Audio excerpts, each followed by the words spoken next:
She accidentally walked into her husband's second wedding with their twins and slapped him in front of all the guests. What happened next, you wouldn't believe. A very powerful story, but before proceeding, don't forget to like, subscribe and comment. I love Mr. Peter. Let's start with love. Some women are born knowing that love is a gamble. Zuri Bigdan learned it the hard way on a spring morning when everything she believed in turned to smoke. But before the ashes, there was fire. The first time Alex Stroud looked at her across that crowded gallery opening, Zuri felt her entire future shift into focus. He wasn't just handsome, though he was that, tall and angular with eyes that seemed to see straight through pretense into truth. What caught her breath was the way he studied the amateur fashion sketches she had nervously displayed, the way his fingers traced the air around her drawings as if touching something sacred. "These aren't just clothes," he had said, his voice low and certain. "These are stories. You're telling stories about the women who'll wear them." She had laughed, embarrassed and thrilled. Most people just see fabric and thread. Then most people are blind. Their courtship unfolded like a dream she was afraid to wake from. Alex took her to construction sites at dawn, showed her buildings taking shape from blueprints, compared her fashion designs to architecture, both creating spaces for people to inhabit and transform within. He made her feel like an artist instead of a girl with a sewing machine and scattered ambitions. They talked for hours in coffee shops that closed around them, walked through rain without noticing they were soaked, made love like they were inventing it fresh each time. When he proposed on a rooftop overlooking the city lights, holding a ring he had designed himself, Zuri cried so hard she couldn't speak. She just nodded and nodded while he laughed and pulled her close, whispering that she had already been his wife in every way that mattered. This was just making it official. Their wedding was small, but perfect. Zuri wore a gown she had stayed up 3 nights straight creating, every stitch infused with hope. Walking down the aisle toward Alex, watching tears stream down his face as he saw her, she thought her heart might actually burst from fullness. His vows promised forever, promised partnership, promised that they would build an empire together where her creativity and his vision would merge into something extraordinary. "You're my greatest design," he whispered against her temple during their first dance. "Everything else is just practice for creating a life with you." The twins arrived during a thunderstorm that knocked out power across half the city. Zuri labored by candlelight, while Alex held her hand and talked her through each contraction, his voice steady even though she could feel him shaking. When Amelia emerged first, howling her arrival, and Nellie followed minutes later, quieter but no less determined, Alex looked at his 3 girls with such naked wonder that Zuri fell in love with him all over again. "We made them," he kept saying, touching their tiny fingers with reverence.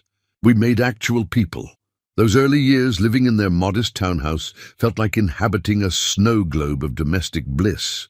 Zuri left her fledgling attempts at fashion design to focus on the girls, telling herself there would be time later, that these precious baby years were fleeting. She threw herself into motherhood with the same intensity she brought to everything, making their home a haven of creativity and warmth.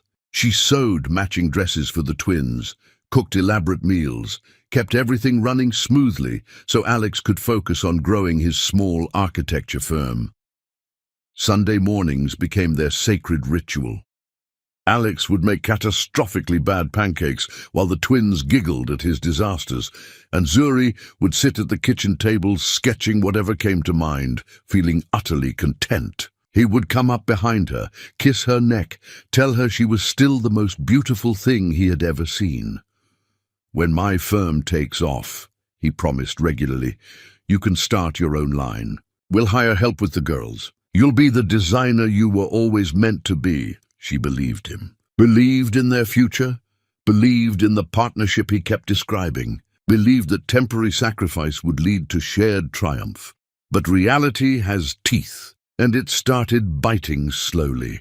Alex's firm struggled more than he admitted. Projects fell through, clients disappeared, invoices went unpaid. He started working later hours, coming home with tension carved into his shoulders. His phone calls grew sharp, hushed, worried. Bills began piling up on the counter, their bright red warnings screaming urgency that Zuri tried to ignore.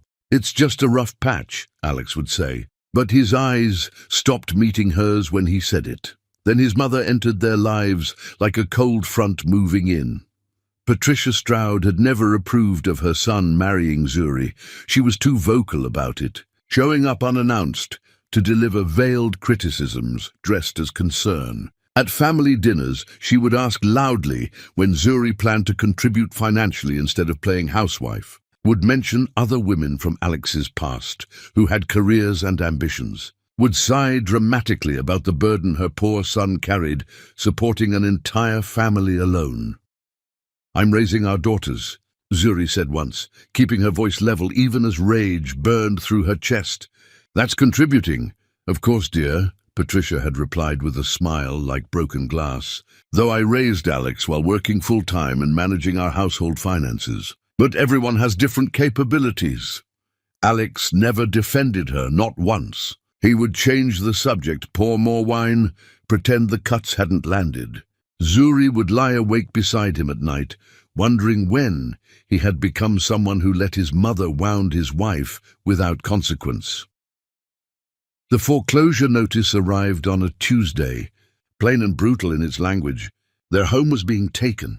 Everything Zuri had built for their daughters, the stability and security she had worked so hard to maintain, was disappearing because Alex's firm had collapsed under debt he had hidden from her. She found him in the garage that night, sitting in darkness with his head in his hands. "Why didn't you tell me how bad it was?" Her voice cracked despite her efforts to stay calm. "Because I thought I could fix it." He looked up, and his face was ravaged. "I thought I could protect you from this. We're supposed to face things together. That's what marriage means. Marriage means I provide for my family, and I failed."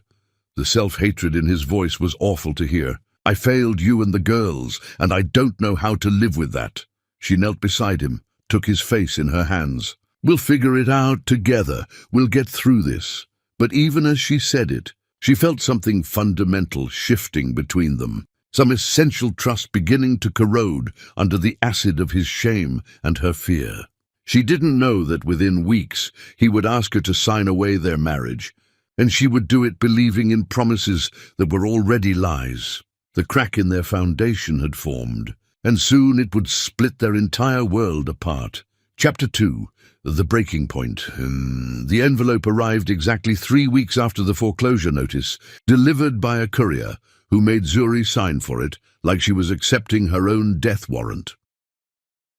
Inside was a job offer addressed to Alex, a consulting contract with a firm in Dubai that promised enough money to solve every problem crushing them. The salary figures made Zuri dizzy. This was salvation, the answer to prayers she had whispered desperately into darkness while her daughters slept and her husband disappeared into bottles of whiskey. But there was a clause, a requirement. They only hire single men for this particular position. Alex's voice was hollow when he explained it that night. The contract spread across their kitchen table like evidence at a trial.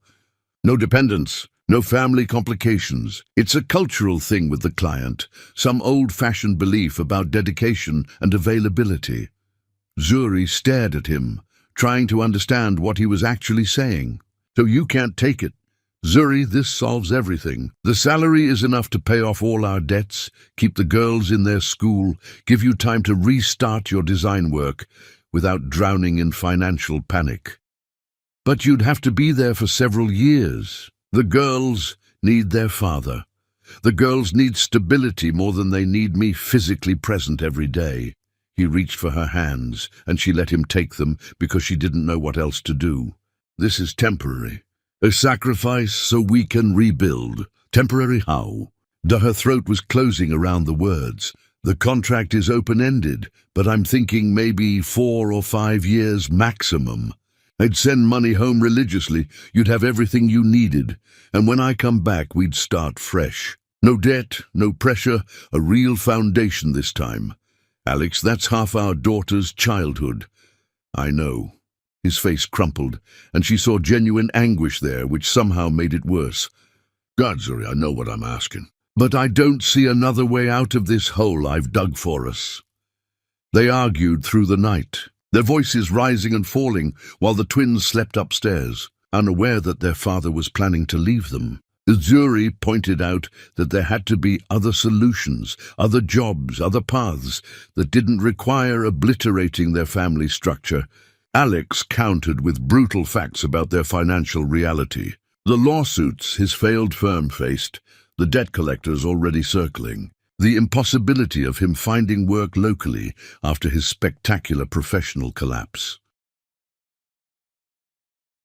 My reputation here is destroyed, he said, and the defeat in his voice cut through her anger. Every firm in the city knows I crashed and burned. Nobody will hire me for anything above entry level, and that won't even cover rent, let alone everything else. So your solution is to abandon us? My solution is to save us. He stood, started pacing, his movements jerky with desperation. This way you keep the apartment. I pay everything from overseas.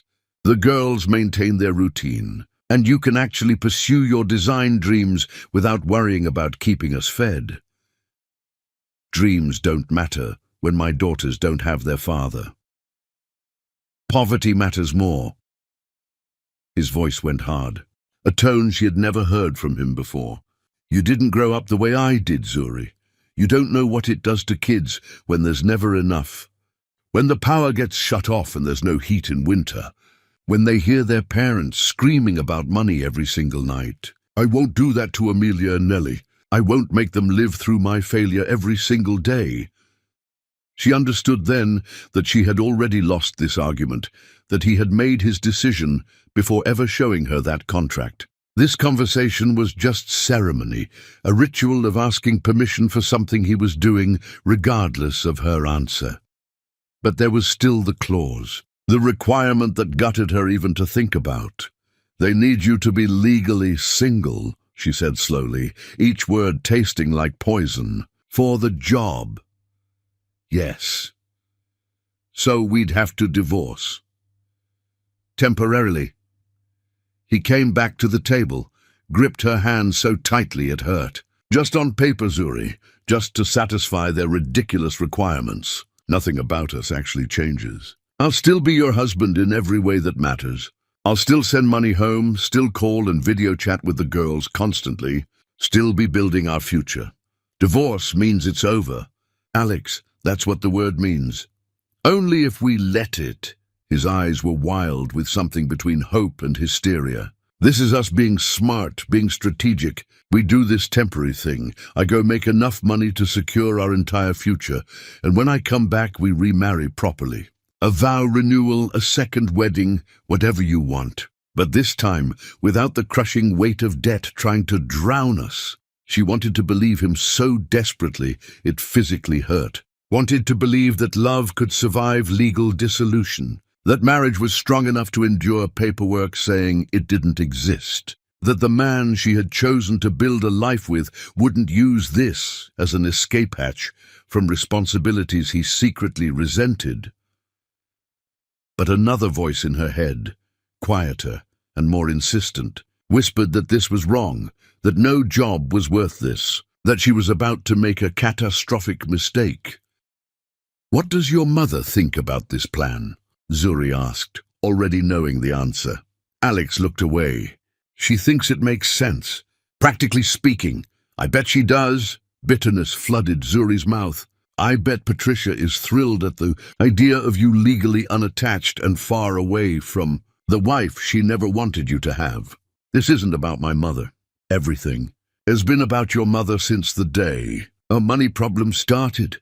Zuri pulled her hands free, wrapped her arms around herself. She's been poisoning you against me, making you think I'm dead weight instead of your partner. That's not fair. Fair? You're asking me to divorce you so you can take a job overseas for years, and you want to talk about fair? They went in circles for hours, exhaustion and fear making them cruel, then apologetic. then desperate. By dawn, Zuri found herself staring at divorce papers Alex had already prepared. Her vision blurred from crying, her heart shredded from trying to make an impossible choice. Sign them and lose her husband to a foreign country and a legal separation that terrified her. Refuse to sign them and watch her family drown in debt while her daughters learn to go hungry. I need you to trust me, Alex said, his voice hoarse from arguing.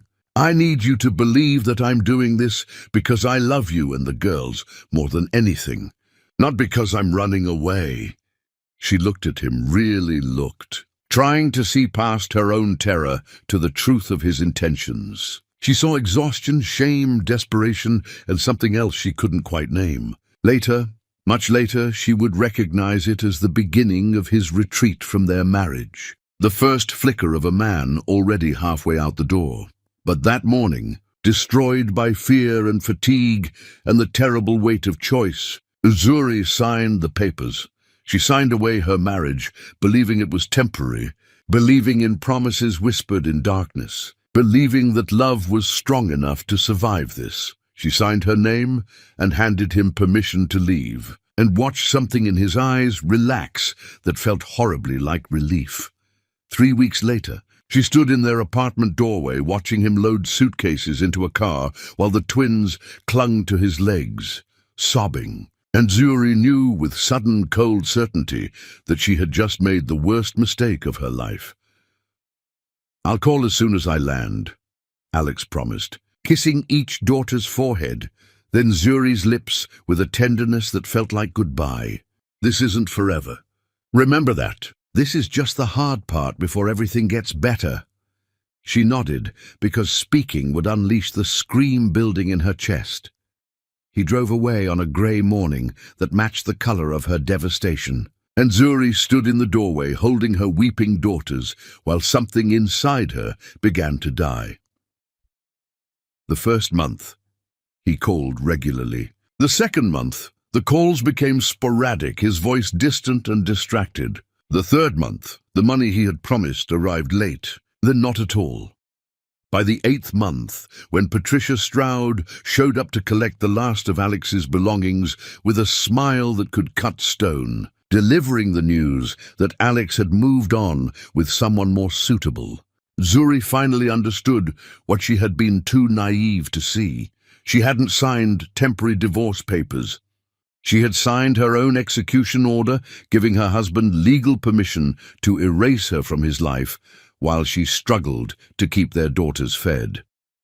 And the worst part, the part that would fuel her transformation in the years to come, was realizing that some part of him had wanted this all along. Chapter 3: Ashes and Awakenings. The eviction notice came on a morning when Zuri had already cried herself empty, when she thought there was nothing left inside her capable of breaking further. She was wrong. Standing in their tiny apartment, the one she had moved them to after losing their home, holding the legal document that gave them 30 days to vacate, Zuri felt something fundamental shift inside her consciousness. It wasn't dramatic. There was no lightning bolt moment of transformation. It was quieter than that, and infinitely more permanent. The part of her that believed in fairness, in love conquering all, in happy endings and kept promises, that part simply stopped existing. It didn't break or shatter. It just ceased, like a light switching off, leaving her in a new kind of darkness that was somehow clearer than any brightness she had known before.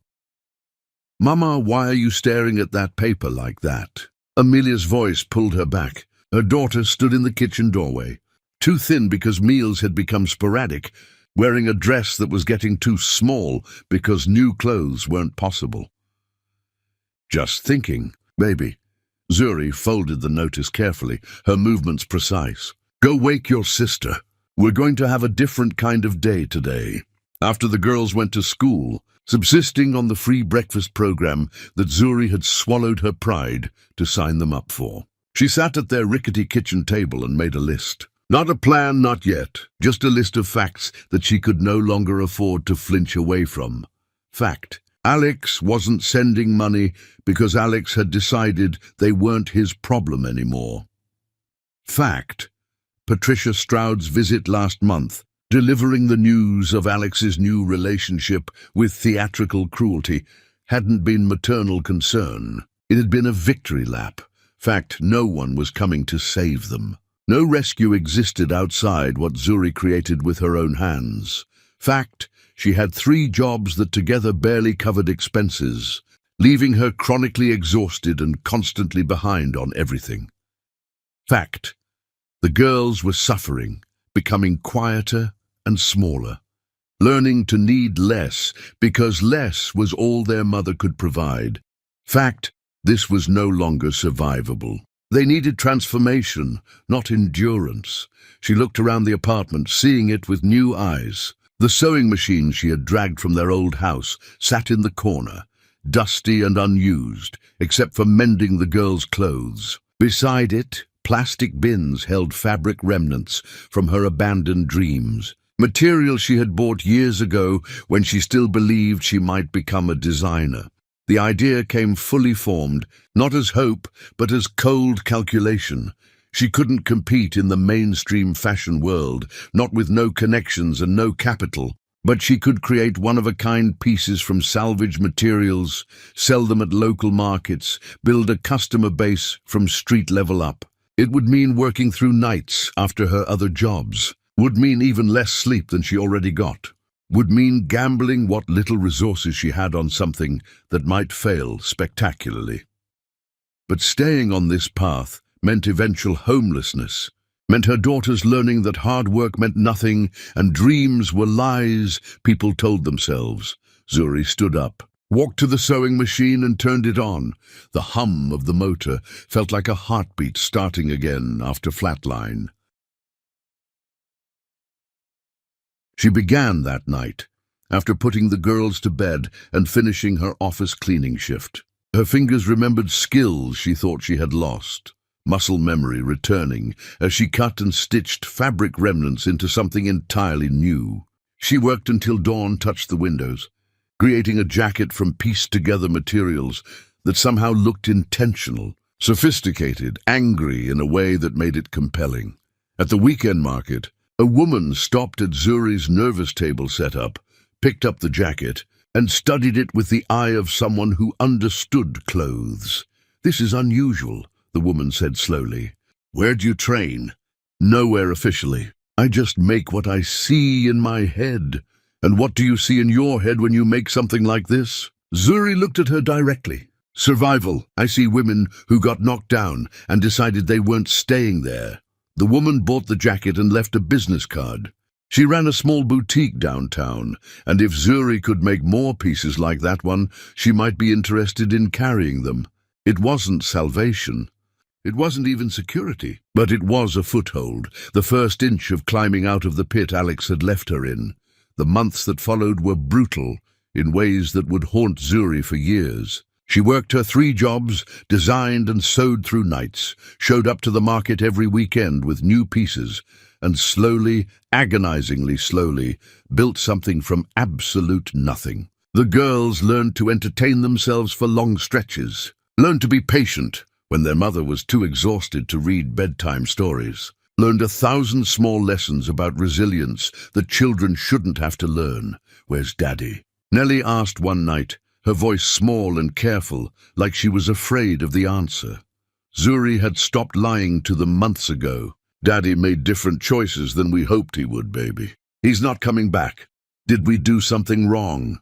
The question shattered something in Zuri's chest. She pulled both girls close, held them while they cried, felt her own tears soaking into their hair. "No. God, no. You two are perfect. This was never about you. Adults make complicated, selfish decisions sometimes, and kids get hurt by them. And it's not fair and it's not right, but it's the truth." "Do you miss him?" Amelia asked. Zuri considered lying, then decided they deserved honesty. "I miss who I thought he was. But the real version of your father, the one who could leave us like this, I don't miss him at all. And someday neither will you." She felt them absorb that. felt the way they held her tighter, and made a silent vow that her daughters would never again depend on a man's presence for their sense of worth. The boutique owner, a sharp-eyed woman named Thandi, who would eventually become Zuri's closest friend, started carrying her pieces, and they sold immediately. Thandi pushed Zuri to think bigger, to stop underpricing her work, to see herself as an artist instead of a desperate woman making ends meet. "You have something rare," Thandi told her during one of their coffee meetings that Zuri could barely afford.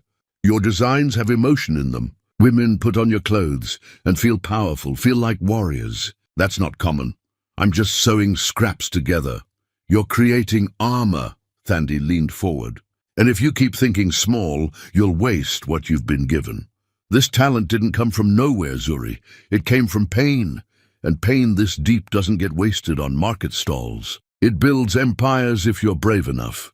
Something in Thandi's certainty pierced through Zuri's exhaustion and desperation. For the first time since Alex left, she let herself imagine not just survival, but actual success. Not just enough money to pay rent, but enough to never be vulnerable again. Not just getting by, but building something so substantial that no man could ever leave her powerless. "I don't know how to build an empire," Zuri admitted. "Neither did anyone else before they did it." Thandi smiled. "But I know people who know people, and I think you're about to find out what you're actually capable of when desperation meets talent." Through Thandi's connections, Zuri met a small investor willing to take a chance on her work. The money wasn't much, but it was enough to rent a proper studio space, buy better materials, hire a single employee. She called the line Big Dan Originals, reclaiming her maiden name as an act of defiance and identity.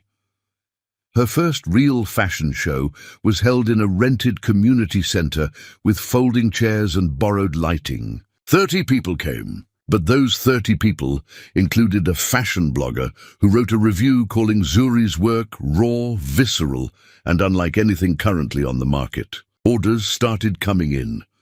The girls, adapting to their mother's transformation with the flexibility of children who have learned to expect change, started helping where they could. They organized fabric scraps by color, learned to thread needles, sat quietly doing homework in the studio while their mother worked. "Are we going to be okay, Mama?" Nellie asked one evening, watching Zuri pin pattern pieces. Zuri looked at her daughters, seeing them not as victims of their father's abandonment, but as survivors, learning strength earlier than they should have to. "Yes," she said, and meant it for the first time. "We're going to be better than okay. We're going to be extraordinary."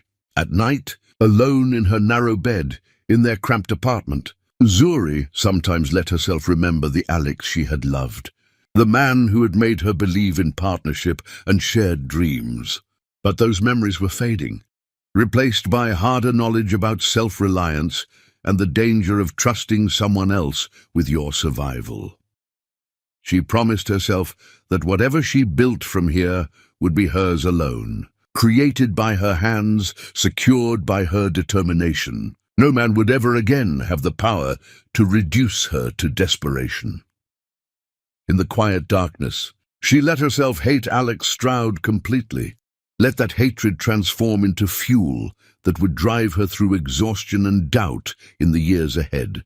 She didn't know yet that she would become the most sought-after designer in the city, didn't know she would build an empire that would make his abandonment look like the favor it secretly was. But she was starting to suspect it, starting to feel something dangerous and powerful coiling in her chest where love used to live. And in those moments, she almost felt grateful to him for leaving, because he had inadvertently created something he would eventually regret losing. A woman who had learned she was enough all by herself. Chapter 4.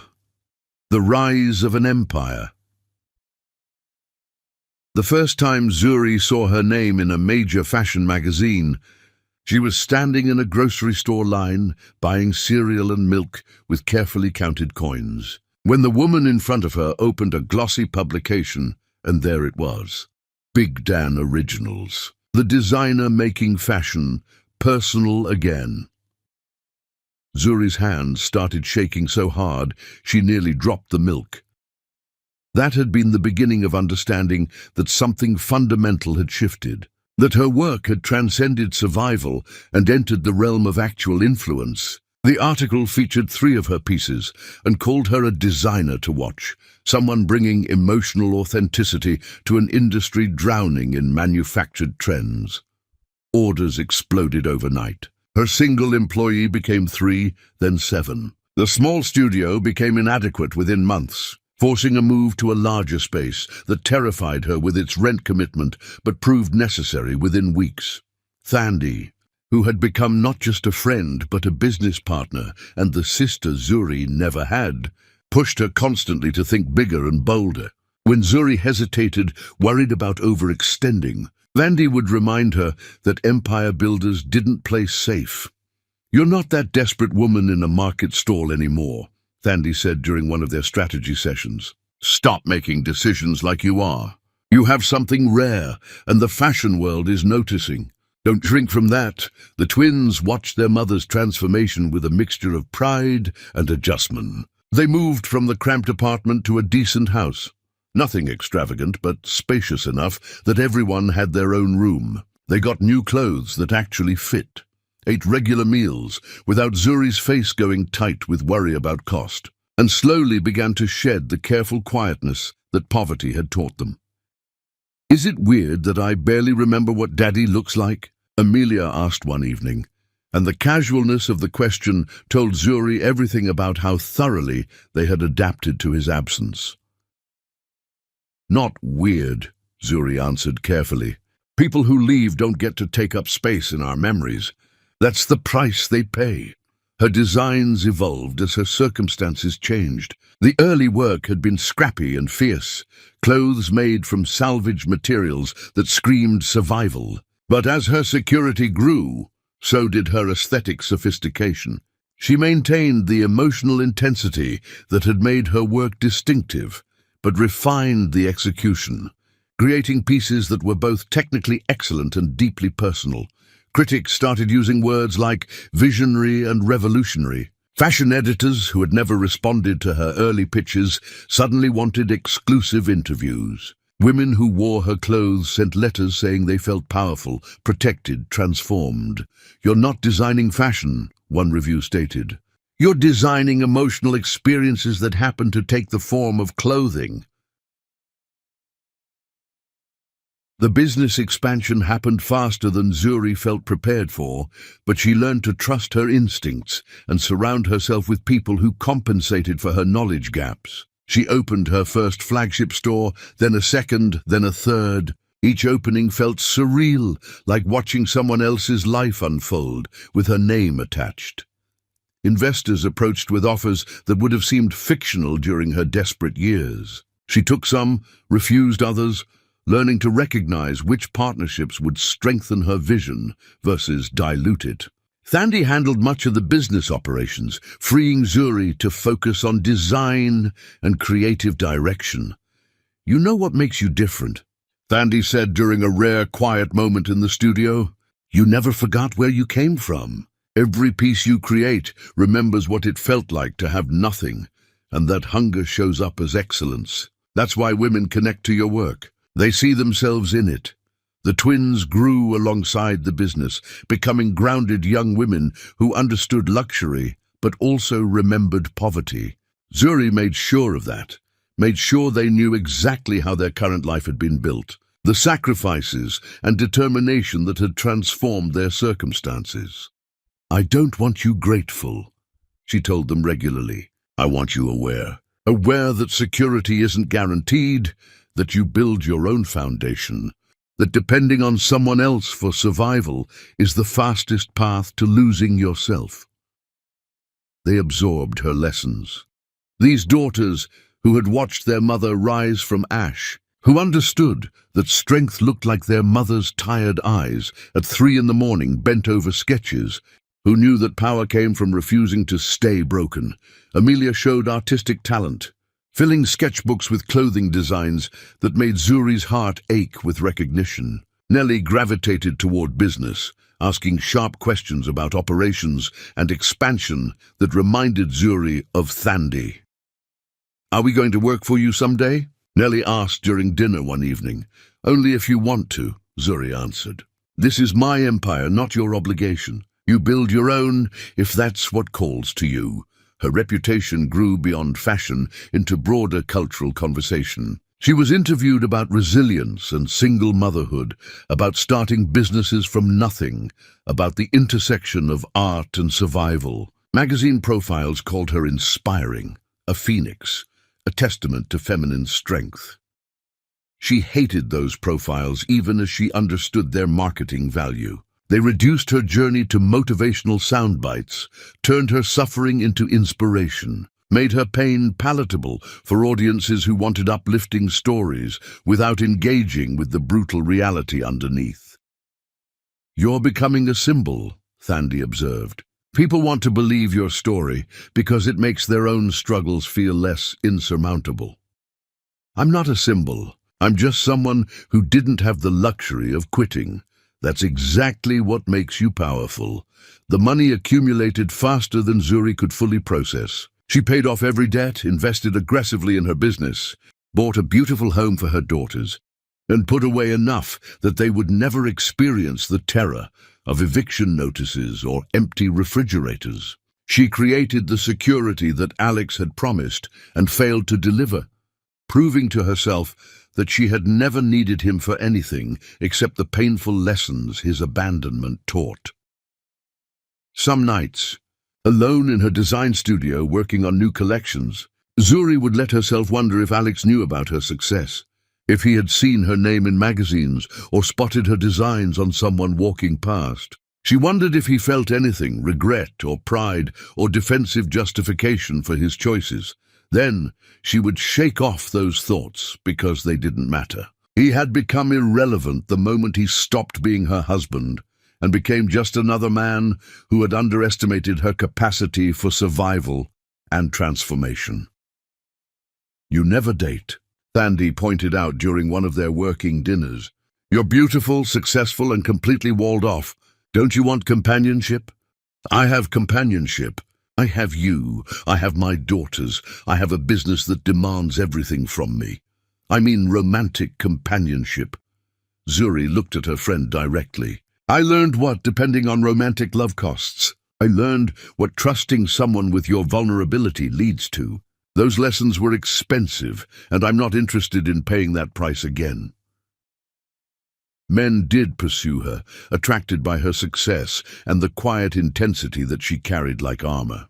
She turned them all down with polite finality, uninterested in their flowers, their dinner invitations, their assumptions that she must be lonely and in need of rescue. She wasn't lonely. She was focused. There was a difference that most people couldn't comprehend. The fashion world elevated her to the upper tier of designers, the ones who set trends rather than following them. Her shows became must-attend events, her pieces coveted by celebrities and regular women alike. She collaborated with other brands, expanded into accessories and beauty products, built an empire that extended far beyond the clothes that had started everything.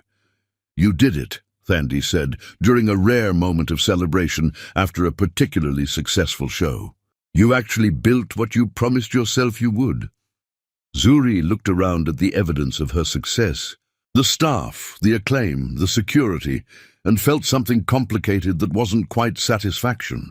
She had proven she could survive without Alex, had proven his abandonment hadn't destroyed her. But the hollow space where trust used to live remained empty, and no amount of success filled it. "I built it," she agreed, "but it's not finished. There's still more to prove." She didn't know then that the final proof would come walking through a wedding venue door, that the universe was preparing to hand her the opportunity to face the ghost of her past and demonstrate exactly how far she had risen from the ashes he had left her in. But she felt it sometimes, a premonition that this wasn't over, that closure still waited somewhere in her future, sharp and necessary and inevitable. Chapter 5. The Woman Who Needed No One. The interview request came from one of those glossy magazines that treated successful women like exotic specimens to be studied and dissected. Zuri normally avoided such things, uncomfortable with the way journalists tried to package her life into digestible narratives about triumph over adversity. But Thandi convinced her it was good for the brand. So she found herself sitting across from a young reporter whose eager expression made her feel ancient. "Your story is remarkable," the reporter began, and Zuri suppressed a sigh because she knew what was coming. Single mother builds fashion empire from nothing, overcomes abandonment to become one of the most influential designers in the city. Women everywhere find you inspirational. Women everywhere should find themselves inspirational, Zuri responded coolly. "I'm not special. I just didn't have the option to quit. But your journey from those market stalls to this," the reporter gestured around Zuri's expansive office. "Floor-to-ceiling windows overlooking the city that had once seemed impossible to conquer. That's more than just survival. That's extraordinary vision. Vision looks a lot like desperation when you're living it." Zuri kept her tone pleasant but distant, a skill she had perfected over years of similar interviews. "I needed to feed my daughters. Everything else followed from that necessity." The reporter leaned forward conspiratorially. "And the personal side. You're one of the most eligible women in this city, but you're never seen with anyone. Is there room for romance in an empire builder's life?" There it was, the question that always emerged eventually. The implication that success without romantic partnership made her somehow incomplete, that her empire was compensation for loneliness rather than the deliberate construction of self-sufficiency. "Romance implies vulnerability," Zuri said carefully, "and I learned rather dramatically what vulnerability costs. So no, there's no room for that particular complication. My daughters, my work, my chosen family, that's quite enough fullness for one life." The reporter's eyes gleamed with the recognition of a quotable moment. "So you're saying you'll never love again? That's quite a statement. I'm saying I'll never depend again. Love is optional. Security is not." Later that evening, Thandi read the published interview on her phone and laughed out loud. "You basically told the entire city that you've sworn off men. The romantic martyrdom angle is perfect for our image, even if I wish it weren't actually true for your happiness." "I'm perfectly happy." Zuri didn't look up from the design sketches spread across her kitchen table. The twins were upstairs doing homework. The house was quiet except for soft music, and everything felt exactly as it should. "Happiness doesn't require romance. That's propaganda sold to women to make them feel incomplete alone. Some women genuinely enjoy partnership, and some women genuinely enjoy being stabbed in the back by people they trusted. Different preferences for everyone." Thandi set down her phone, her expression turning serious. "Zuri, I love you, and I support however you choose to live. But I watch you sometimes, and I see how carefully you've built walls around the vulnerable parts. That's not strength. That's unhealed damage masquerading as independence." "Maybe." Zuri finally met her friend's eyes. "But healed or not, I function beautifully. My daughters are thriving, my business is extraordinary, and I sleep soundly at night without anyone's presence or approval. That's more than most people achieve while wasting energy on romantic entanglement." The truth was more complicated than she admitted, even to Thandi. There were nights when the house felt too quiet, when she would catch herself reaching for a presence that wasn't there before remembering she had trained herself out of that impulse. There were moments watching couples in restaurants or parks when something in her chest ached for the easy intimacy she had once believed was hers forever. But those moments passed, and what remained was the cold certainty that she would never again give another person the power to devastate her. Alex had taught her that love was just another word for leverage, and she refused to be leveraged ever again. The twins, now poised on the edge of young womanhood, had become remarkable humans despite, or perhaps because of, the unconventional path their lives had taken. Amelia was artistic and introspective, filling sketchbooks with designs that showed genuine talent. Nellie was sharper, more practical, with a head for numbers and strategy that sometimes startled Zuri with its sophistication. "Do you ever think about Daddy?" Nellie asked one evening during dinner, her tone casual but eyes watchful. It had been months since either girl mentioned Alex, and the question caught Zuri off guard. Not particularly why. "Just wondering if you hate him or if you've moved past it to indifference."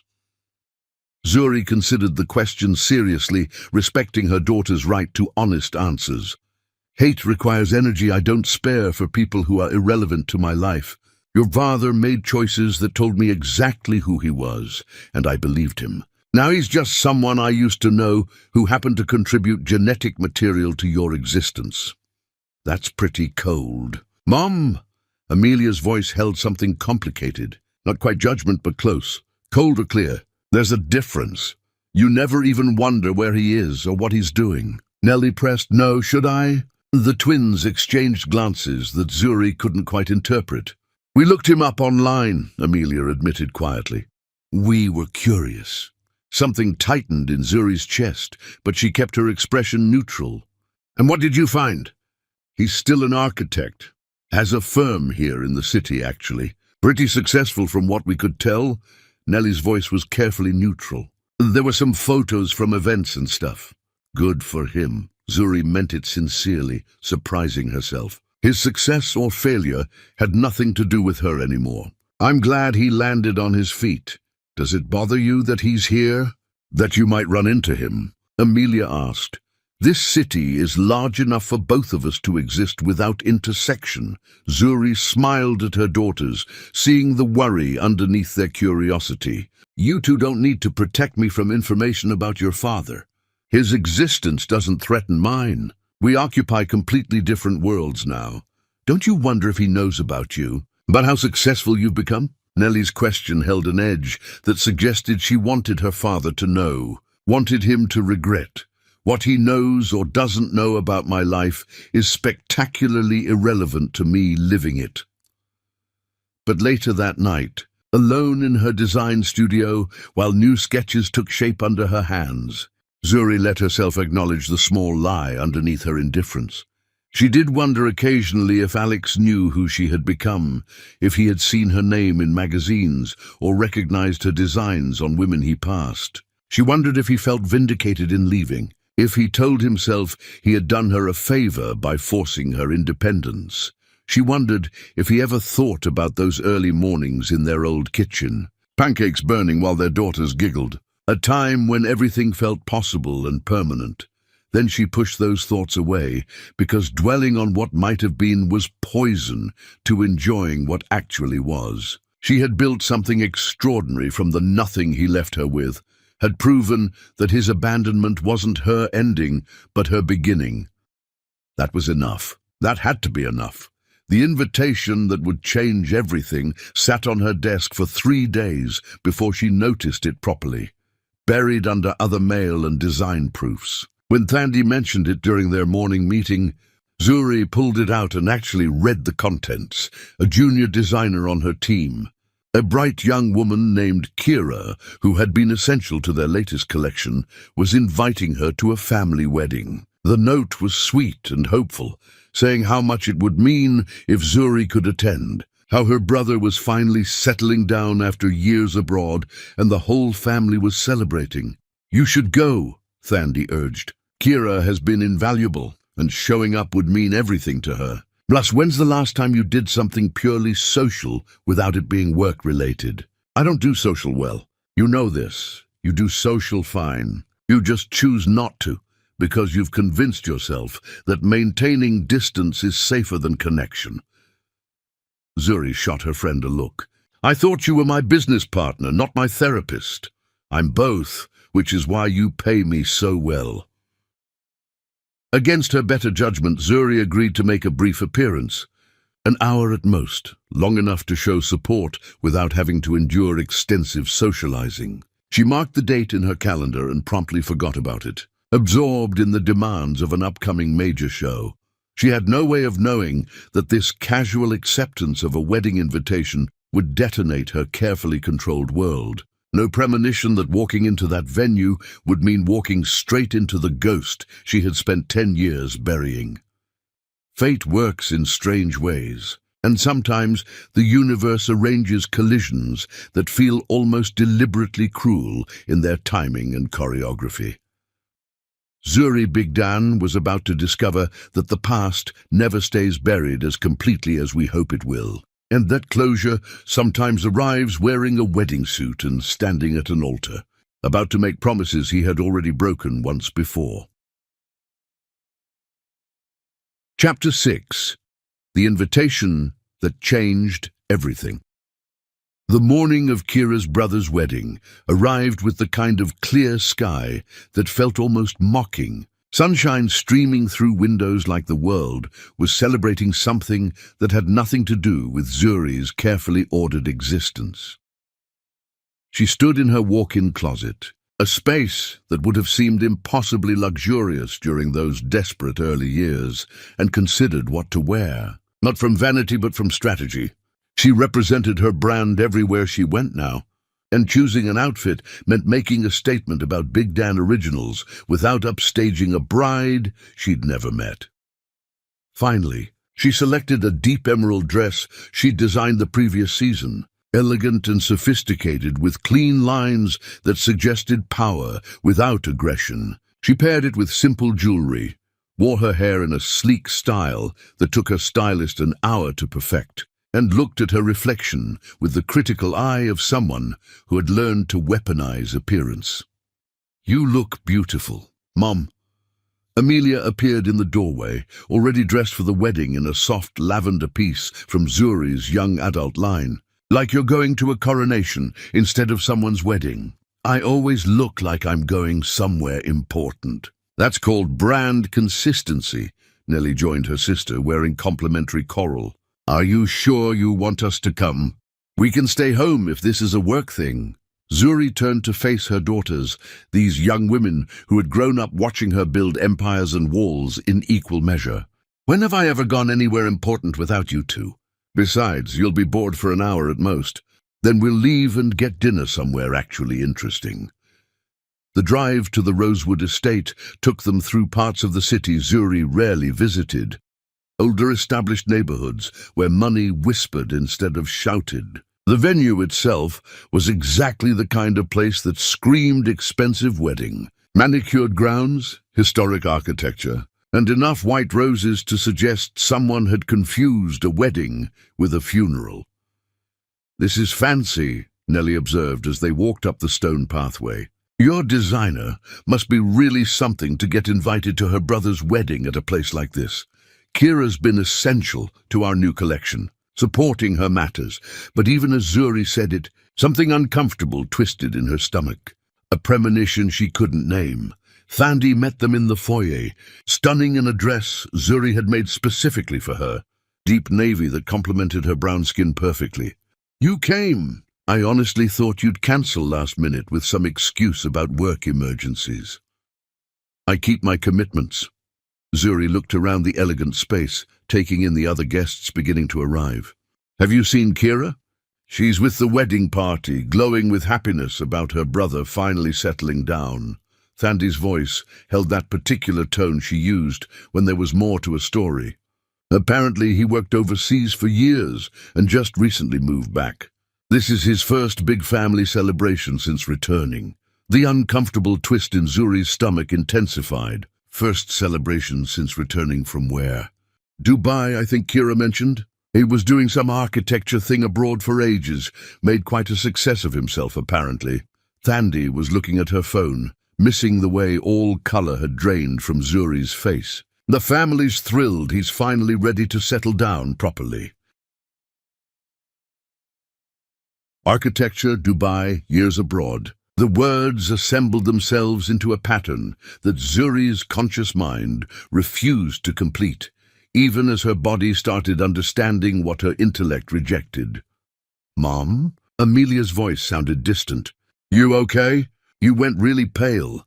Zuri couldn't answer because she was staring at the ornate display board that had just been wheeled into the foyer. A massive photo of the bride and groom enlarged to ridiculous proportions. And the groom's face was one she had tried to forget but would recognize anywhere, anytime, in any context. Alex Stroud, older, grayer at the temples, more distinguished, but unmistakably him. Unmistakably the man who had convinced her to sign divorce papers, who had promised temporary separation, who had abandoned her and their daughters to financial ruin and emotional devastation.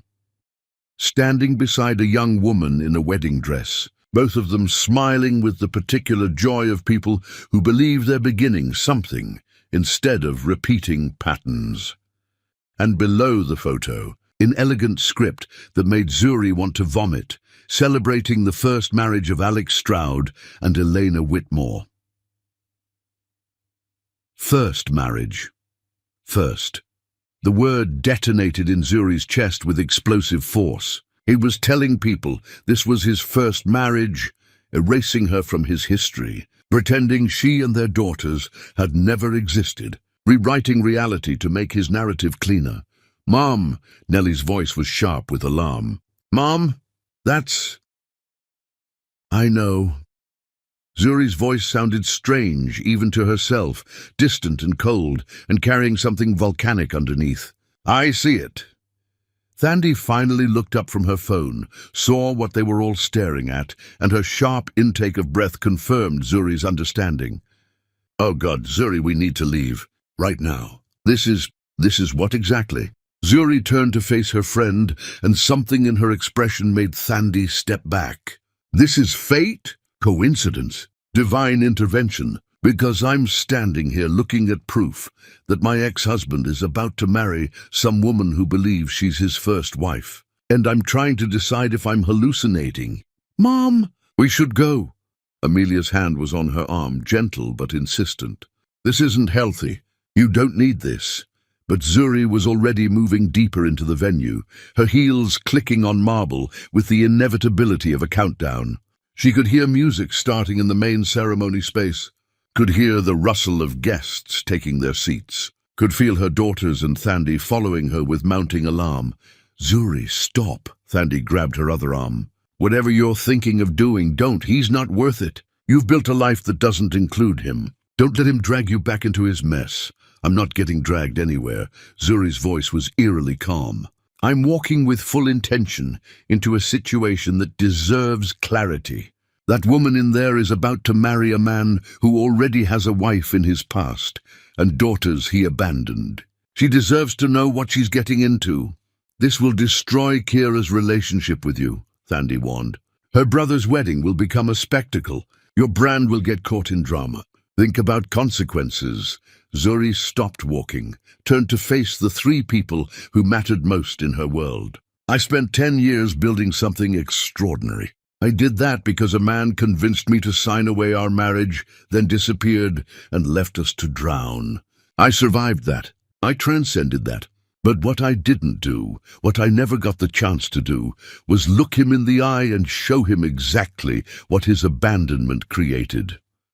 So this is revenge." Nellie's voice held something complicated, not quite approval, but close. "This is truth." Zuri looked at her daughters. "And if you want to leave, I understand. You don't need to be part of whatever happens next. But I'm walking into that ceremony, and I'm going to make sure everyone in there knows exactly who Alex Stroud really is." The twins looked at each other, some silent communication passing between them, then back at their mother. "We're coming with you," Amelia said quietly. "We're part of this truth he's trying to erase. We deserve to exist in his narrative." Something in Zuri's chest cracked and reformed stronger. Her daughters, her fierce, beautiful daughters, who had learned resilience by watching her refuse to break, were choosing to stand beside her in this moment of reckoning. "Then let's go meet the bride," Zuri said, and continued walking toward the ceremony space with the inevitability of fate itself, Behind them, Thandi whispered something that might have been a prayer or a curse, then followed. Because that's what real family did. They passed other guests, heading toward their seats. Elegant people in expensive clothes who had no idea they were about to witness something that would become legendary in their social circles. Azuri caught glimpses of faces, strangers who thought they were attending a normal wedding, who had no idea that the past was about to collide with the present in spectacular fashion. As she approached the entrance to the main ceremony hall, Zuri felt something settle in her bones, a certainty that this moment had been building since the morning Alex drove away 10 years ago. This wasn't an accident. This was conclusion. She touched the emerald fabric of her dress, the material she had chosen and designed and created with her own hands, and reminded herself who she was now: Zuri Bigdan, empire builder, designer, mother, survivor. Alex Stroud was about to be reminded too. The ceremony music swelled from inside the hall, and Zuri took one breath, then pushed open the doors and walked into her reckoning.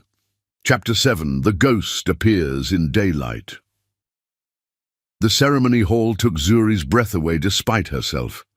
Hundreds of candles created a warm glow against white and gold decorations. Rose petals scattered down the aisle like dropped dreams, and guests filled every seat, their collective anticipation creating an almost physical hum in the air. This was money, old money, the kind of wedding where every detail screamed careful planning and unlimited budget. The kind of wedding that Zuri's first marriage hadn't been, because they were young and broke, and convinced that love mattered more than logistics. She positioned herself near the back, her daughters flanking her like warriors, Thandi hovering protectively behind them. Several guests glanced their way, and Zuri saw recognition flicker in some eyes. She was known here, even if they didn't know why she had really come. The processional began. Bridesmaids walked down the aisle in pale pink gowns that probably cost more than Zuri used to make in a month of desperate jobs. Groomsmen followed in perfectly tailored suits. Everything orchestrated and beautiful, and completely ignorant of the bomb about to detonate in its center. Then the bride appeared. Elena Whitmore was young, probably late 20s, and radiantly beautiful in the way of women who had never known real hardship. Her dress was exquisite, custom couture that Zuri's professional eye immediately recognized as costing tens of thousands. She walked down the aisle beaming, every step taking her closer to a future she believed was beginning, unaware it was built on someone else's erased past.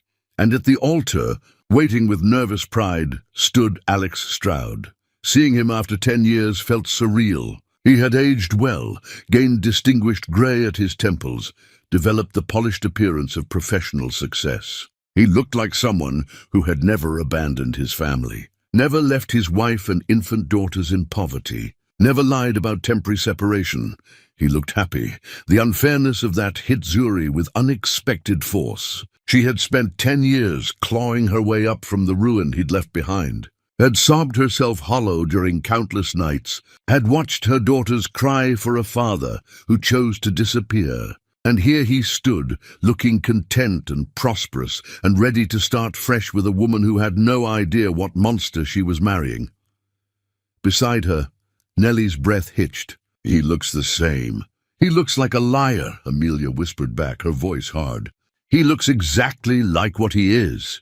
The officiant, an older man with a kind face that made this whole situation more obscene, began speaking about love and commitment and new beginnings. He talked about Alex and Elena's beautiful love story, how they had met and fallen for each other, how Alex had waited so long to find the right person to build a life with. Zuri's fingernails bit into her palms. The right person. As if she and their daughters had been practice mistakes, rough drafts on his way to the real thing.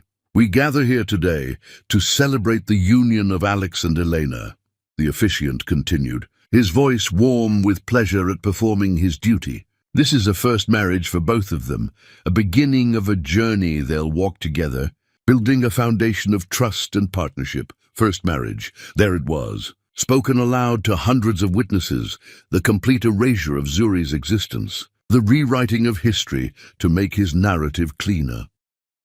She felt something inside her chest that had been carefully controlled for 10 years finally snap its leash, not breaking but transforming into something sharp and necessary and long overdue. The officiant continued through traditional ceremony language, speaking of love and honor and cherishing, words that Alex had said to her once with tears in his eyes. Promises he had incinerated the moment they became inconvenient. Elena was crying happy tears. Several guests dabbed at their eyes with tissues. The whole scene was sickeningly perfect, a hallmark moment of romance and beginning, built entirely on lies. Then came the question that Zuri had been waiting for, the moment when tradition gave her permission to shatter this fantasy. If anyone here knows any reason why this couple should not be joined in holy matrimony, speak now or forever hold your peace. The officiant said it with the comfortable confidence of someone who had performed this ritual hundreds of times and never once been interrupted, someone who believed it was ceremonial rather than literal invitation. He had no idea what was about to happen. Zuri's voice cut through the hushed expectation like a blade, clear and unwavering and loud enough to reach every corner of the hall. I object. The effect was instantaneous and spectacular. Heads whipped around, gasps rippled through the crowd. The officiant's face went blank with shock. Elena turned from the altar, confusion clouding her previously radiant expression, and Alex's eyes found hers across the distance of that rose-petal-strewn aisle. She watched his face drain of all color, watched recognition hit him like physical impact, watched his mouth fall open in wordless horror as he understood exactly who was standing at the back of his ceremony and what her presence meant. He looked terrified. Good. Zuri began walking down that aisle, her heels clicking on marble with the rhythm of inevitability. She didn't hurry. She didn't hesitate. She simply moved forward with the confidence of someone who knew they were absolutely in the right, knew they were bringing truth into a space built on lies. Behind her, Amelia and Nellie followed, their presence a living testament to the history Alex was trying to erase. The silence was absolute. 300 people held their collective breath, watching this stunning woman in emerald approach the altar with her 2 daughters trailing behind her like physical proof of betrayal. Elena looked between Zuri and Alex, confusion transforming rapidly into alarm. "Alex, who is this?" But Alex couldn't speak. He just stared at Zuri like she was a ghost he had never expected to see again, like he had convinced himself she was safely buried in his past where she couldn't inconvenience his present. Zuri reached the altar and stopped, letting the silence stretch, letting every eye in that room fixate on this moment, this collision of past and present that was about to rewrite everyone's understanding of the groom. Then she smiled at Elena, and it was a terrible smile, full of sympathy and shared female understanding of what it meant to trust the wrong man. "Hello," she said, her voice conversational, almost gentle. "I'm so sorry to interrupt, but I think there's been a misunderstanding about the nature of this ceremony. You see, this isn't actually Alex's first marriage." Another wave of gasps. Several people pulled out phones, recognizing that something significant was happening, something that would become story and spectacle. "What?" Elena's voice was small, confused. "I don't understand. Alex told me." "I know what Alex told you." Zuri kept her tone kind, because this woman was as much a victim as anyone else. He's very good at telling people what they want to hear. But the truth is messier than his stories. She turned to fully face Alex now, letting him see everything in her eyes. The decade of struggle, the nights of crying, the terror of not knowing how to feed their daughters, the slow transformation from broken woman to empire builder. "Hello, Alex," she said softly. "Surprise!" He finally found his voice, and it came out strangled. "Zuri, what are you doing here?" What am I doing here? Her laugh was sharp enough to draw blood. I'm attending a wedding. Though I was under the impression it was someone else's brother getting married. Imagine my surprise when I walked in and saw your face on that display board, celebrating your first marriage. She gestured to the twins, who had positioned themselves beside her. 3 women united against the man who had damaged them all. I'd like you to meet Amelia and Nellie, Zuri continued, her voice carrying to every corner of the silent hall. Your daughters. The ones you abandoned when they were 5 years old. They're 15 now, in case you were wondering. They've grown up quite well, considering their father disappeared and pretended they never existed. The collective gasp from the crowd was audible this time. Shock rippling through the assembled guests like earthquake tremors. Elena turned to Alex, her face white. Daughters? Alex, what is she talking about? You told me you'd never been married before. You said I was your first serious relationship. Elena? I can explain, Alex started, but his voice was weak, pathetic. The sound of a man watching his carefully constructed lies collapse in real time. Please do explain. Zuri's voice dripped with false sweetness. Explain to your bride how you convinced me to divorce you temporarily so you could take a job in Dubai. How you promised it was just for a few years. How you'd send money home, how we'd remarry when you returned. Explain how those promises evaporated the moment you left, how the money stopped coming, how you cut off all contact and left us to financial ruin. She stepped closer to him, and he actually flinched. This man, who had once been her entire world, now revealed as small and cowardly. Explain to her how you let your daughters believe their father was dead, rather than admit you simply didn't want the burden of them anymore. Explain how you built a new life where we were inconvenient truths you chose to erase. The officiant had backed away from the altar, clearly having no protocol for this situation. Several groomsmen looked like they wanted to intervene, but had no idea what they'd be intervening in. Bridesmaids were whispering frantically to each other, and Patricia Stroud, Alex's mother, rose from the front row, her face twisted with fury. How dare you come here and cause this scene? Patricia's voice shook with rage. You have no right to disrupt my son's wedding with your lies and manipulation. Zuri turned her gaze to the older woman who had poisoned her marriage from the beginning and smiled with genuine pleasure at what she was about to say. Lies. Patricia, you're the one who showed up at my apartment to tell me Alex had moved on with someone more suitable. You're the one who took satisfaction in delivering news of my abandonment. But please, tell everyone here how I'm the liar. I'm sure they'll find that compelling. Patricia's mouth opened and closed, no response forming, because they both knew the truth, and pretending otherwise would only make things worse for Alex. Elena was crying now, mascara running down her face as her perfect wedding dissolved into nightmare. Alex, is this true? Do you have children? Were you married before? It's complicated. Alex finally managed, his voice desperate.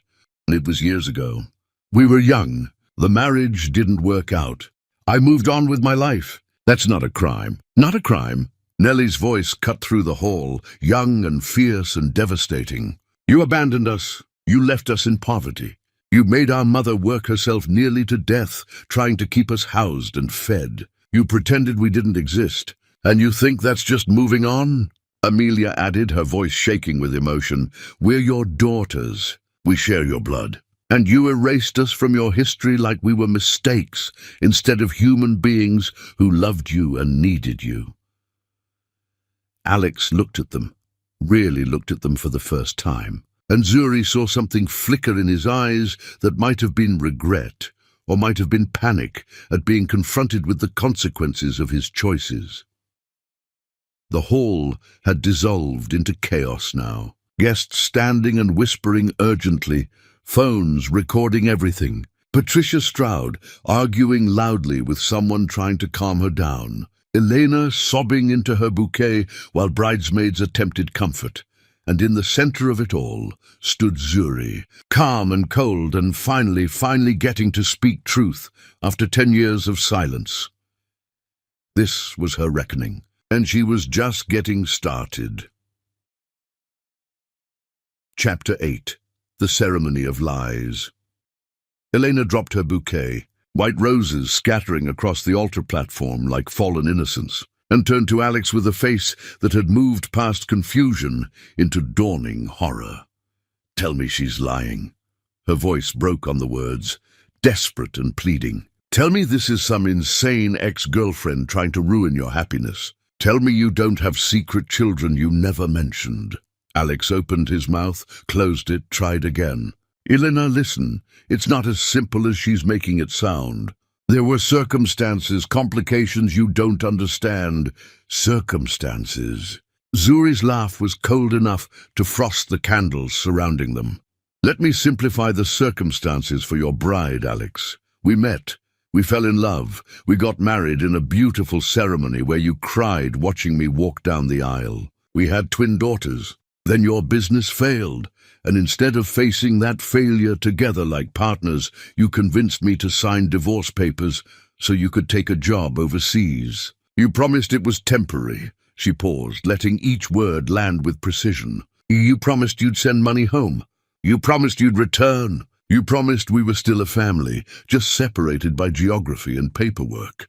Those promises lasted about 8 months before you stopped answering calls, stopped sending money, and completely disappeared from our lives. Several guests were openly recording now, phones held up, capturing everything. Zuri didn't care. Let them record. Let this become story that followed Alex Stroud for the rest of his life. I worked 3 jobs trying to keep our daughters fed," she continued, her voice steady despite the rage burning through her. "I cleaned offices at night, waited tables during lunch shifts, took in sewing alterations until my fingers bled. Meanwhile, you were here rebuilding your career, apparently dating, living a life where we didn't exist except as inconvenient history you chose to omit from your narrative." Elena's face had gone from white to grey. She turned back to Alex, tears streaming. "Is this true? Any of this?" "Parts of it are true," Alex admitted, and several people in the crowd made sounds of disgust at the weasel wording. "But she's leaving out context.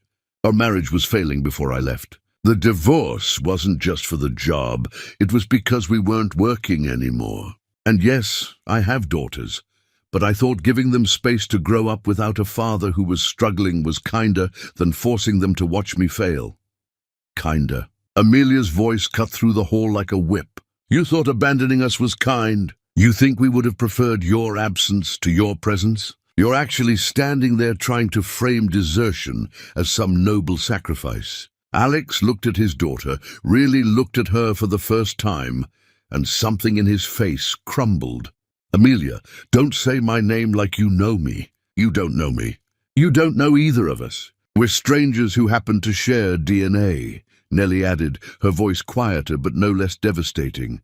"We used to make up stories about where you were. We convinced ourselves you were on some important mission, that you hadn't abandoned us, but were doing something heroic that required you to stay away. We needed those lies because the truth, that our father just didn't want us anymore, was too painful." The twins' words hung in the air, and several women in the crowd were crying now, moved by the raw pain of daughters confronting the father who had failed them. Patricia Stroud tried to intervene again, her voice shrill. "This is ridiculous. Alex, you don't have to explain yourself to these people. Your past is your private business." "Private?" Zuri turned her attention back to her former mother-in-law. "He claimed this was his first marriage. He erased us completely from his history. That's not privacy, Patricia. That's fraud. He let this woman believe she was marrying someone without baggage, without children, without a past that might complicate their future." She looked at Elena with genuine sympathy. "You deserve better than this. You deserve a partner who's honest about his history, who doesn't rewrite his past to make himself more palatable. Whatever else Alex told you about himself, I promise there are other omissions, other lies, other versions of truth he's edited to make himself look better." Elena was shaking now, a perfect bridal image completely destroyed. mascara and tears creating dark tracks down her face. Alex, how could you? How could you let me plan our whole future, talk about having children together, never once mention you already had daughters? I didn't think it mattered, Alex said, and the defensive whine in his voice made Zuri want to laugh at how far he had fallen in everyone's estimation. They were part of a past I had moved beyond. Bringing them up would have complicated our relationship unnecessarily. They're human beings! Elena's voice rose to near screaming. They're your children. They're not complications to be omitted. They're people who deserve to be acknowledged. A groomsman, clearly a close friend, approached Alex cautiously. Man, is this all true? You never mentioned being married before or having kids. You told us you'd been focused on career until meeting Elena. It's complicated, Richard.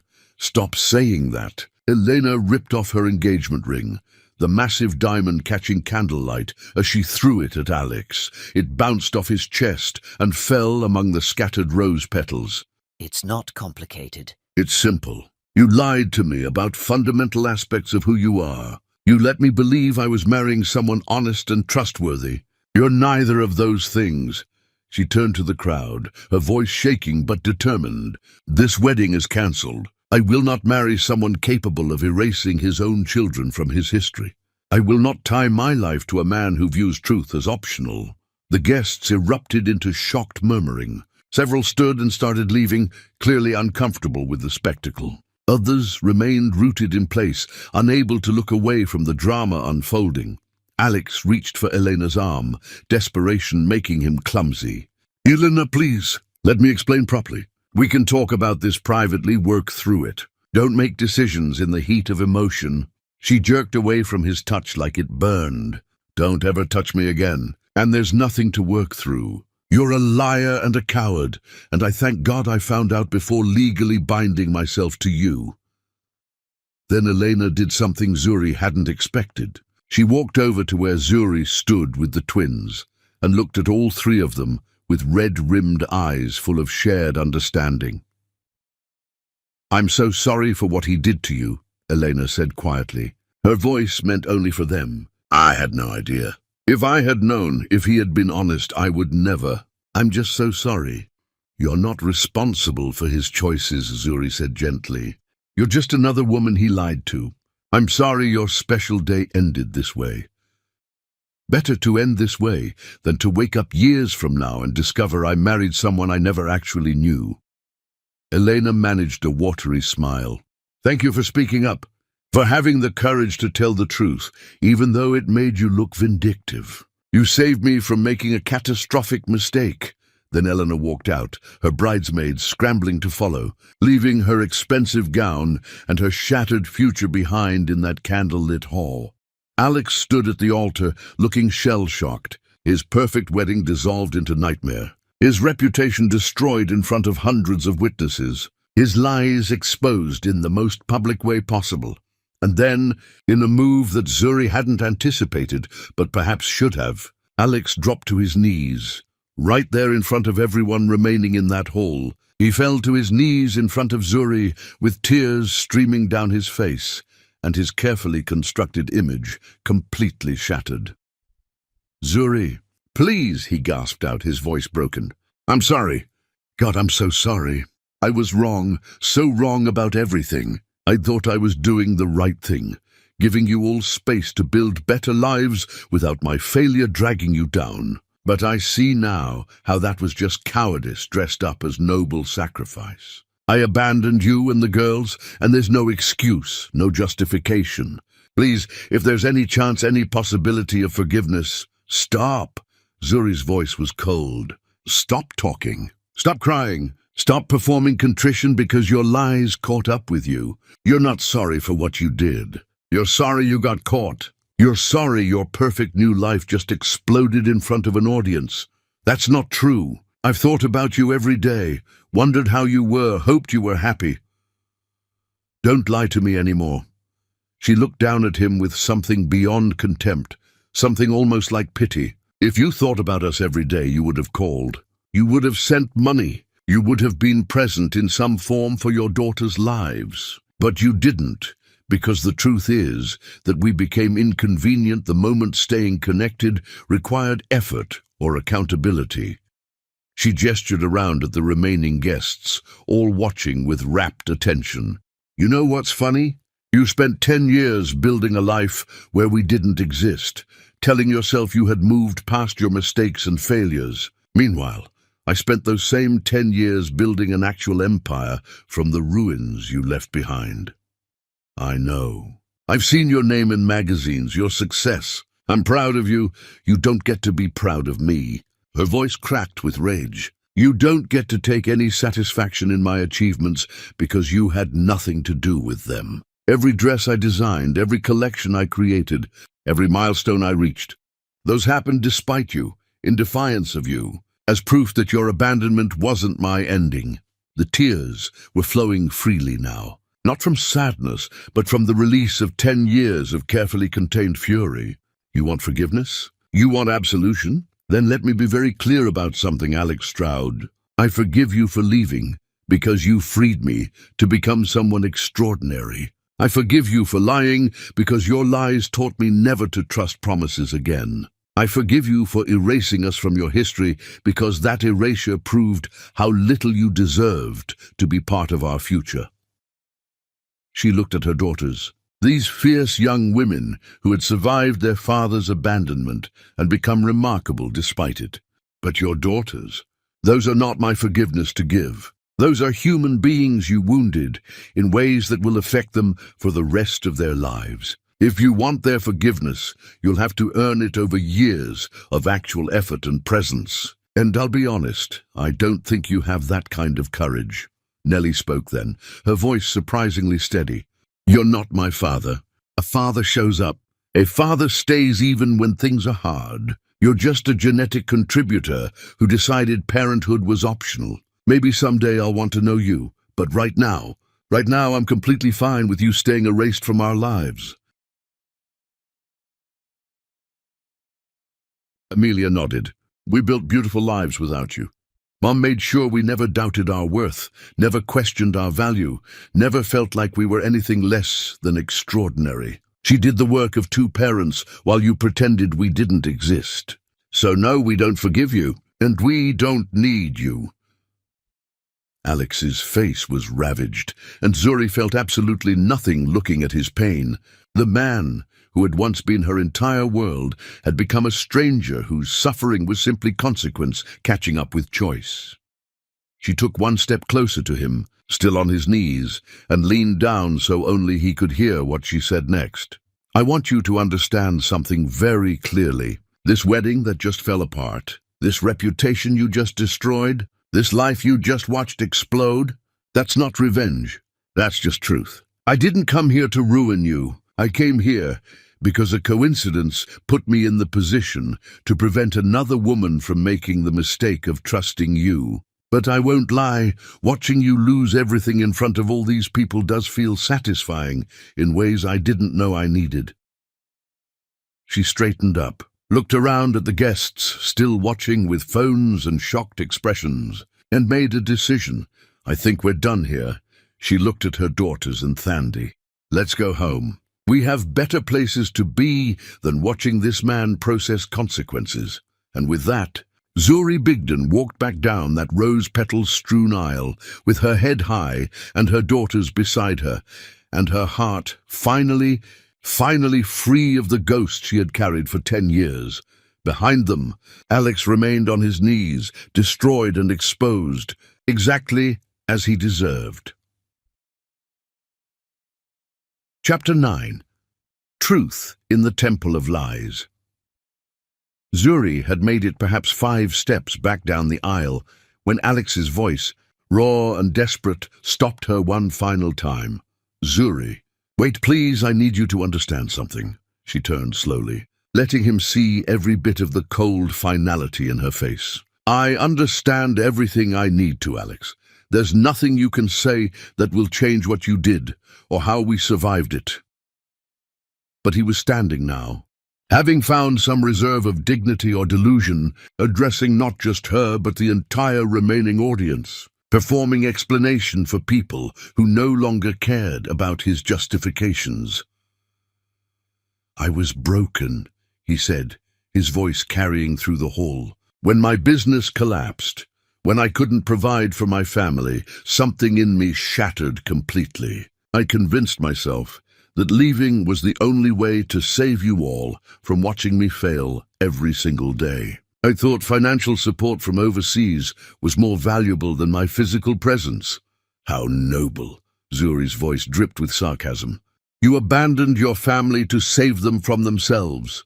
Did you practice that rationalization, or did it come naturally? I'm not asking you to understand. I'm trying to explain that I was a coward, operating from shame and fear, not from malice. I never stopped caring about you and the girls. I just convinced myself that caring from a distance was enough." Nellie laughed, a harsh sound that made several guests flinch. "Caring from a distance? Is that what you call cutting off all contact and pretending we died?" "Because there's another word for that. It's called abandonment. And no amount of linguistic gymnastics changes what it actually was." Patricia Stroud had been silent through most of the confrontation, but now she found her voice again, trying to salvage some dignity for her son. "You all act like Alex committed some unforgivable crime, but relationships end every day. He moved on with his life. That's not betrayal, that's just reality. He lied to Elena," Thandi spoke up, her voice sharp. "He told her this was his first marriage. He omitted the existence of children. That's not moving on. That's historical revisionism, designed to make himself more attractive to potential partners. That's fraud." "Fraud is a strong word," Patricia protested. "Fraud is the correct word." Zuri cut through the older woman's defensiveness. "He constructed an entire false narrative about who he was and what his past contained. He let Elena fall in love with a version of him that didn't actually exist. That's fraudulent by any reasonable definition." One of the groomsmen, the one called Richard, spoke up, his voice hesitant but firm. "Alex, man, we've been friends for 5 years. You never once mentioned being married before or having kids. You told me you'd been so focused on rebuilding your career that you hadn't had time for serious relationships until Elena. That was a lie." "It was an omission, not a lie." Alex's voice had taken on a pleading quality. "Semantics." Another voice from the crowd, a woman in an expensive dress who had clearly known Elena. "You lied by omission, which is still lying. You deprived Elena of information she needed to make informed choices about her future. That's manipulation regardless of what fancy words you dress it up in." The crowd's mood had shifted completely. What had begun as a wedding ceremony had transformed into a referendum on Alex's character, with the evidence overwhelmingly against him. People who had arrived prepared to celebrate his marriage were now openly discussing what a liar and fraud he was. "This is going to be everywhere by morning," someone near the back said loudly enough to be heard. "Videos of this are already on social media. Alex, your reputation is finished." Alex's face went from ashamed to panicked as the reality of his situation crystallized. This wasn't just a ruined wedding. This was public destruction of everything he had built since returning from Dubai. Exposure that would follow him professionally and personally for years. "You did this," he said to Zuri, and there was something ugly creeping into his voice now. "You came here specifically to destroy me. This was calculated revenge. I came here to support an employee at what I thought was her sibling's wedding," Zuri corrected icily. "Learning you were that sibling was coincidence. Choosing to expose your lies was simply the right thing to do. Elena deserved to know who she was actually marrying before legally binding herself to a man who erases inconvenient history." "You enjoyed it, though." Alex's voice was bitter now. "Don't pretend this was altruism. You enjoyed watching everything fall apart for me." Zuri considered the accusation, then smiled. "You're absolutely right. Watching you lose everything in front of hundreds of people was deeply satisfying. Watching Elena walk away from you was cathartic. Seeing you on your knees begging for forgiveness you'll never receive was the closure I didn't know I needed. So yes, Alex, I enjoyed your destruction immensely. Does that make me vindictive, perhaps? But I'll sleep soundly tonight regardless. You've become hard, he said, and it sounded like an accusation. The Zuri I married would never have done this. The Zuri you married died in a tiny apartment trying to figure out how to feed her daughters after you cut off support. This version of me rose from those ashes, and I have no interest in apologizing for surviving your abandonment by becoming someone who refuses to be vulnerable ever again. Amelia stepped forward then, positioning herself between her mother and father. You don't get to judge what Mom became. You created the circumstances that required her transformation. You want soft and gentle and forgiving? Then you should have stayed and been the partner she deserved. But you left, and she became exactly what she needed to be to survive. That's on you. Patricia made one final attempt at salvage. This entire scene is barbaric. Whatever happened between you and Alex in the past should have stayed private. Destroying his wedding in front of all these people is cruel and unnecessary. Unnecessary. Zuri turned her full attention to her former mother-in-law. You're the one who showed up at my apartment to gloat about Alex moving on. You're the one who took pleasure in telling me I was being replaced. You're the one who poisoned my marriage from the beginning with your constant criticism and judgment. So don't lecture me about cruelty, Patricia. You wrote the playbook. The older woman's mouth snapped shut, unable to deny the accusation because too many people in that hall knew her well enough to know Zuri was telling the truth. Thandi touched Zuri's arm gently. We should go now. You've said what needed saying. The rest is just repetition. She was right. The catharsis had peaked, and staying longer would just be spectacle for spectacle's sake. Zuri had accomplished what she came for. Truth spoken, lies exposed, closure achieved. But before she could turn to leave, Kira appeared from somewhere in the chaos, her face streaked with tears and confusion. The young designer who had innocently invited Zuri to this disaster looked devastated. I had no idea, Kira sobbed. I swear I didn't know about any of this. Alex never mentioned being married before or having daughters. Our family thought this was his first serious relationship. If I had known, I would never have invited you. I'm so sorry. Zuri's expression softened, looking at the young woman. This isn't your fault, Kira. You couldn't have known what your brother had hidden from everyone. And honestly, the coincidence of you working for me and him being your brother probably saved Elena from years of discovery down the line that she married a liar. But I just destroyed your trust in me, Kira whispered. After everything you've taught me, all the opportunities you've given me, I brought you to this nightmare. You brought me to the closure I didn't know I needed. Zuri surprised herself by meaning it. This was painful, yes, but it was also necessary. I needed to see him, to confront what he did, to speak truth after 10 years of silence. So in a strange way, I'm grateful you invited me. She glanced at Alex, still standing at that ruined altar, surrounded by scattered roses and shattered dreams. My only regret is that Elena had to have her wedding destroyed to learn who she was really marrying. She deserved better than this discovery method.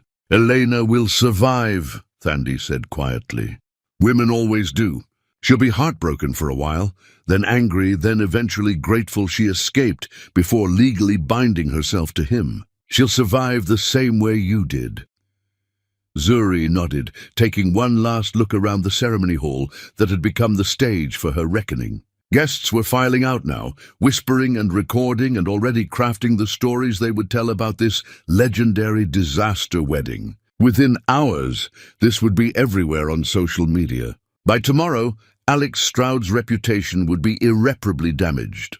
I suppose I should feel guilty about that, Zuri mused. About destroying his reputation so publicly. Do you? Amelia asked. Not even slightly, Zuri smiled at her daughters. He destroyed our lives privately and without remorse. Having his destruction be public feels like balance, not revenge. Patricia made one final attempt at having the last word. You'll regret this. Making enemies of powerful people has consequences. Zuri laughed, genuine amusement coloring the sound. Patricia, I'm the powerful people now. I built an empire while your son was pretending I never existed. My reputation will survive this spectacle just fine. His won't.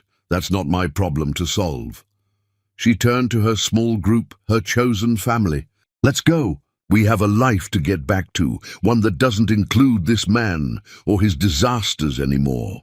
As they walked toward the exit, Alex called out one more time, desperation making his voice crack. What do I do now? How do I come back from this?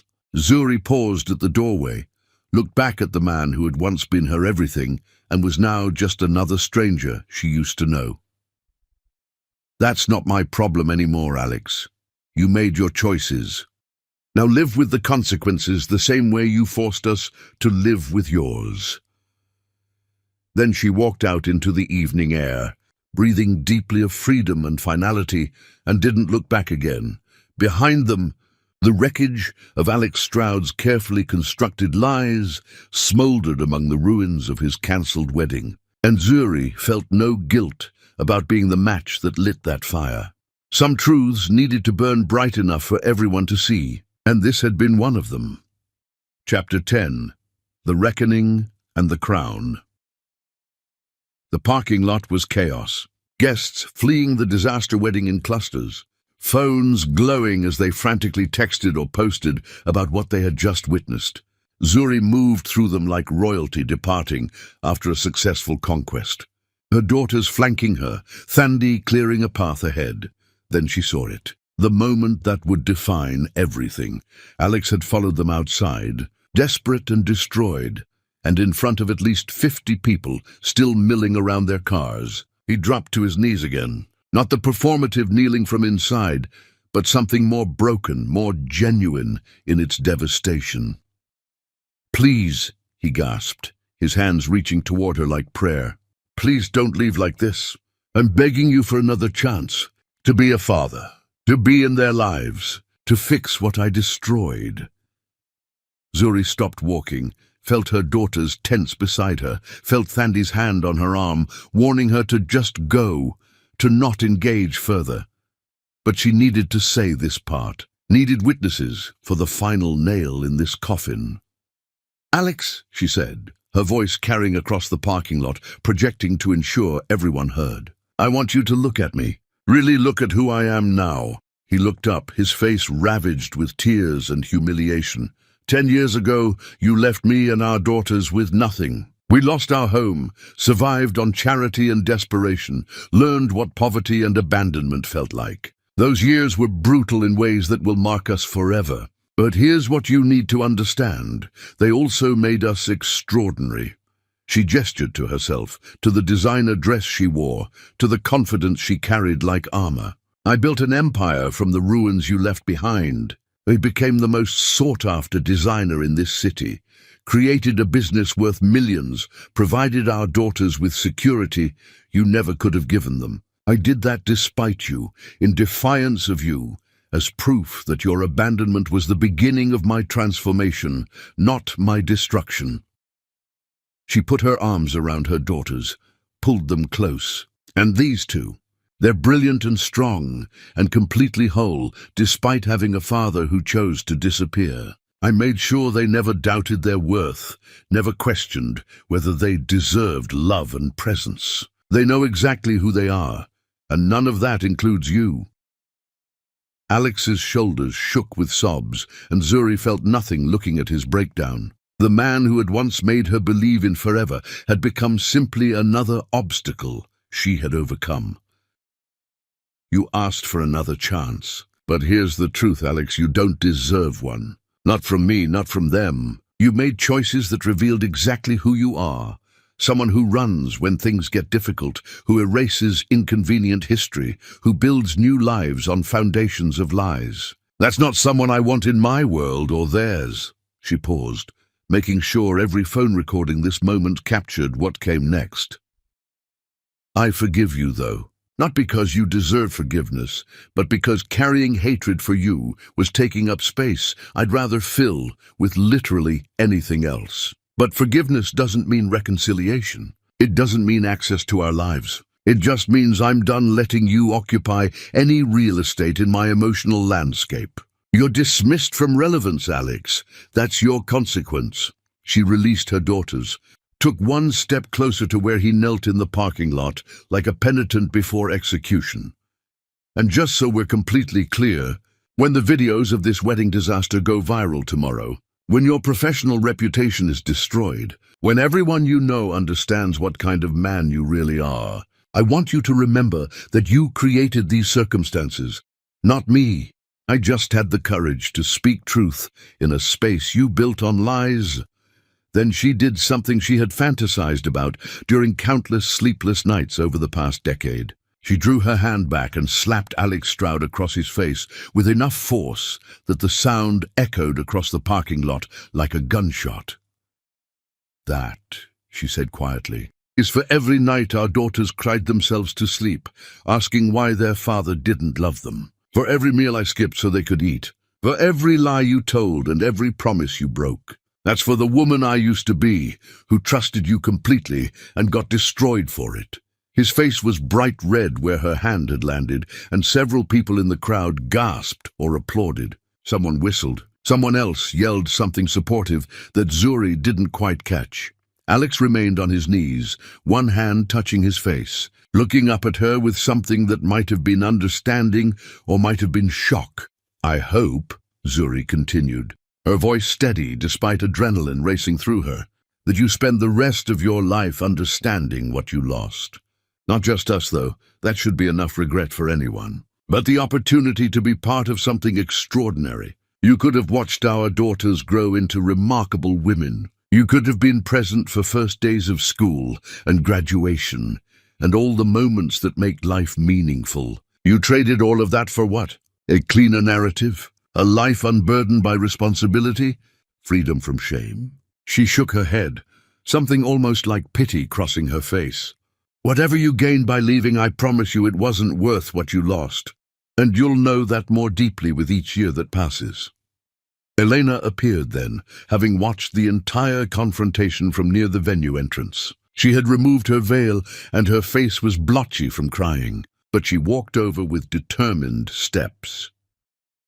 "I'm sorry I didn't believe you immediately," Elena said to Zuri. "When you first objected, part of me wanted to think you were just some vindictive ex causing trouble. But watching how you handle this, watching your daughters, seeing the truth emerge, I'm grateful you spoke up. You saved me from making the worst mistake of my life." "You would have figured it out eventually," Zuri said gently. "Men like Alex can only maintain lies for so long before reality catches up."